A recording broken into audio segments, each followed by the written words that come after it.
Google Ready 2024, and this is where I'm going to show you how to use every single Google Ads campaign that you need to use in 2024. And in today's lesson, I'm going to be taking you through the process for correctly setting up a shopping campaign in Google Ads. Now, I am aware that shopping campaigns may have lost a little bit of popularity since Performance Max was introduced in late 2021.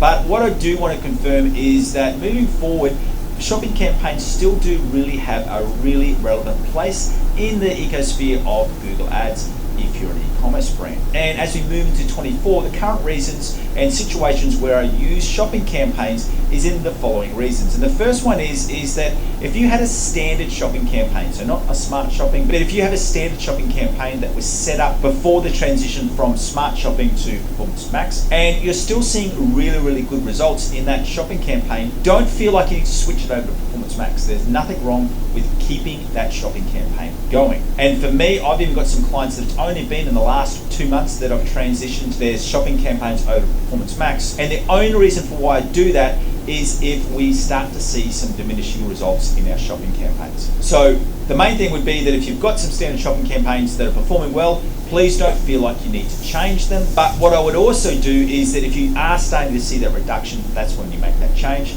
Some other reasons for why I use standard shopping campaigns, or we'll just call them shopping campaigns now, is that I do use them as a great tool for remarketing. And what I mean by that is that we've got some other campaigns in our account, so whether it be search, display, or Performance Max, and we want to target people who have gone to our website, they may have even added our product to the cart, but they haven't finished that sale. I find a remarketing shopping campaign still providing amazing results. All you need to do is when you do go through that setup is select the audiences that you want to target. So we're not using observation, we're using targeting those specific audiences, and then also set that feed priority to high. So that way, if you've got those users who have already seen your products, even added your product to the cart, they're going to be seeing that shopping ad from that shopping campaign.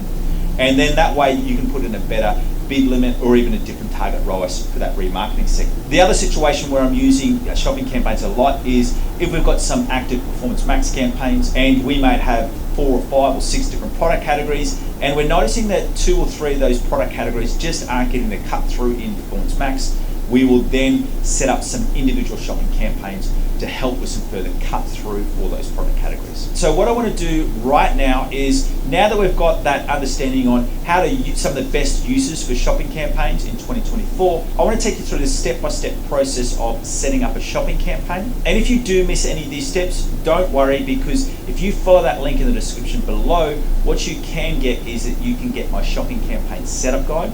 And this not only lets you know the different structures that you can use for your shopping campaigns, but it's also got screenshots of all of these steps which I'm about to take you through.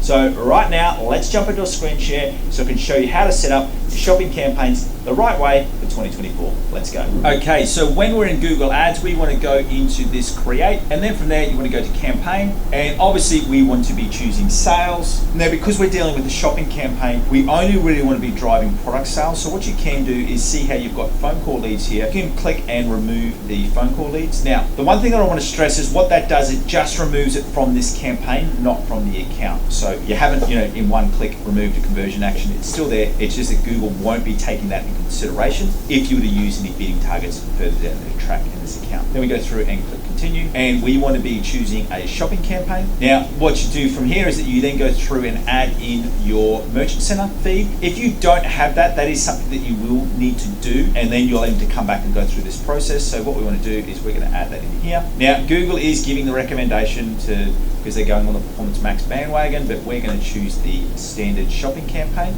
Even after you do that, it still gives you this switch back to Performance Max. But remember, at the start of the video, I went through and told you the different scenarios of where we use our standard shopping campaigns. So then go through and click continue. And then you want to go through and add in a campaign name. Now, if you've watched any of my videos, you know for me, I'm really big on having a campaign naming conventions. What I mean by that is that you want to know exactly what this campaign is doing. And for this one, we're going to add in the USA. What we're doing here is that we've currently got this account which is performing well in Australia. This business owner wants to take their business over into the USA market, so we're starting off with a shopping campaign over there. And then what we want to do do through here is we're going to go through and select our bidding. Now, if this was a new account and because this is going into a new market, we're just going to have manual CPC and we're going to optimize for conversion value. I wouldn't go down into a target ROAS setting until you've got some greater campaign data. And then what we want to do is we want to go through and add in a budget. So we're going to start this at $30 a day. Now, this is the section that if you are running this as a remarketing campaign and you've got some other feed campaigns, so whether it be other shopping campaigns or Performance Max, if you wanted this campaign to take the priority of an ad, that's where you'd go through and select high. We're going to keep that on low. Now, because we are going into the American market, and I do find the US market has some cut through with some different search partners like AOL, I do include it. Anywhere else in the world, I unselect this, but for the US market, I do keep it in there. As we said,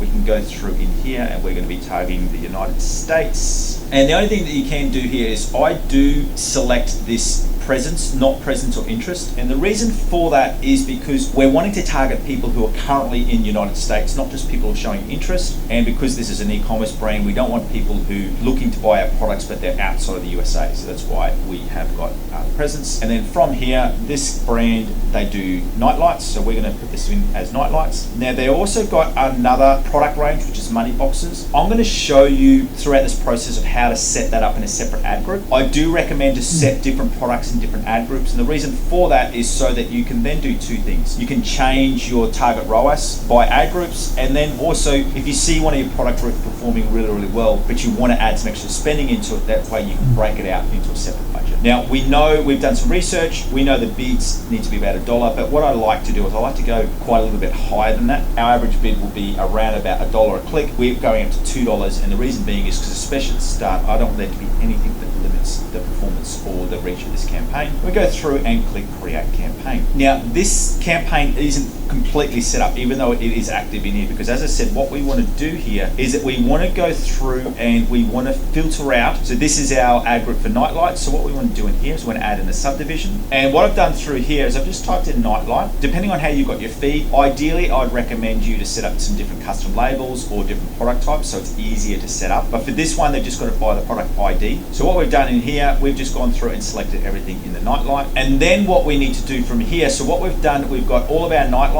in here, and then all of the other products, we need to go through and exclude them. The reason for that is because when we then go into our ad groups, we want to add in a new ad group, and this one is going to be for the money boxes. Once again, we go and add this subdivision. We're doing it by item ID. And then what we've got in here, when we go down, we've excluded that. Now, if we go into our ad groups, what we've got in through here is in our money boxes ad groups, we're only showing the money box products, and in our nightlights ad group, we're only showing our nightlights products. And what that can do is a couple of things. Is that after this campaign is running, if we find that, say for example, the money boxes has an average CPC of $1.50, whereas the nightlights has an average CPC of like $2.20, we know that we have to increase this default CPC. If that was then moving to a target ROAS and they had different performances, we could change that. And then as I said, if we saw that, say for example, this money boxes was taking about 80% of the spend, but the nightlights was only getting 20% of the spend, but it had a much better conversion ratio or a cost per conversion, what we could do is we could then break that out into its own campaign. So that's the benefit of adding in some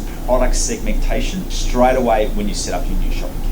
And that's how you set up your shopping campaigns in 2024. So once again, thank you for joining me, and remember that if you missed any of those steps, all you need to do is to follow that link in the description below. Now later on in my Get Google Ready for 2024 series, I will be releasing a video on how to optimize your shopping campaigns.